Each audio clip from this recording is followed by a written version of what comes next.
merhamet postu değil, merhamet eden mazluma ihanet eder. Senin kötülüğünü isteseydik.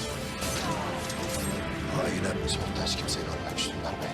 Cihanın öbür ucuna da kaçsa benim gazabımdan kurtulamayacak. Gayrı bedelini ödeteceğiz.